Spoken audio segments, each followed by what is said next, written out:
Deputy Secretary Regas, I certainly appreciate your commitment, the Secretary's commitment, and the President's commitment to always advance the interests of the United States as you look to reform the State Department, which is patriotic work and honors hardworking taxpayers. As you said, you're cognizant that every dollar you spend, every program we fund comes from the labor of tax-paying American families. I can't tell you how many hardworking Kentucky taxpayers ask me why on earth did we fund some of the programs that we saw coming out of the USAID. And it's not just waste, it's that these expenditures in many cases were counterproductive. They were outlays that were directly at odds with American interests.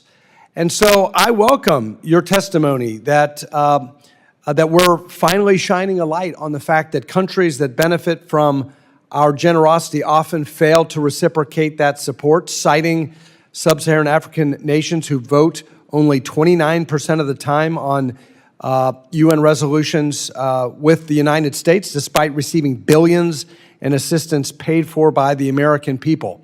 Now, you've heard the criticism of these reforms, so I want to give you an opportunity to respond to the following that we all hear. Well, if we withdraw from the space, if we leave, even in these difficult, lesser developed countries where, yes, we do have diplomatic challenges, if we just leave, then China will fill the void, that the Belt and Road or our adversaries will fill the void.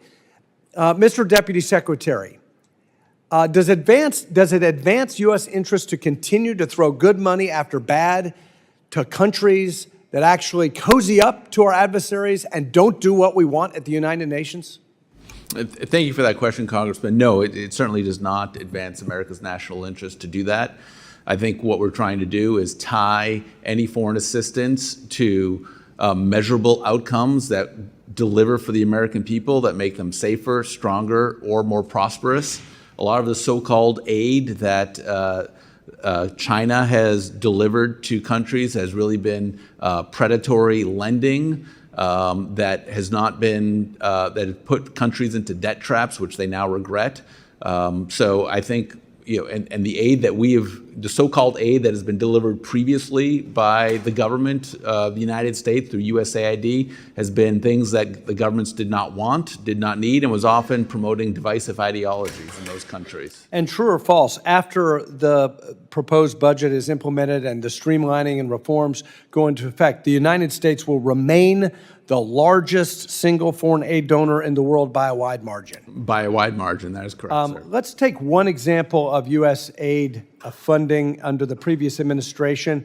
Under the Biden administration, U.S. aid provided over $500,000 to empower Uganda's LGBT community to push back against their own government's policy, and another $5.5 million grant to shift public perception and attitudes in Uganda, a very socially conservative place, towards LGBT acceptance and train LGBT individuals on the skills needed to engage in the economy. As a result of that policy, Uganda agreed to a deal with China to finance a $5 billion oil pipeline.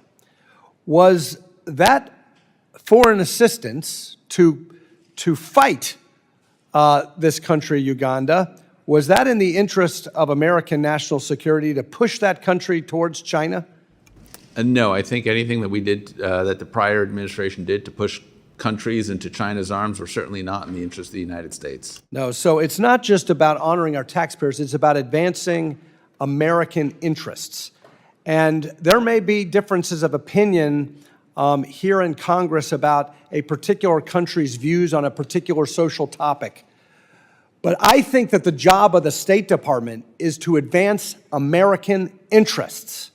And that's why I am so grateful to you, the Secretary, the President, for reimagining our foreign assistance programs and prioritizing what is in the interest of this country, not other countries.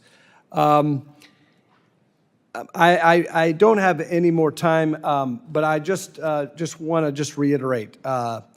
This is the right thing to do, And I think American soft power will not only persist under this administration, but it will actually work under this administration. I yield back.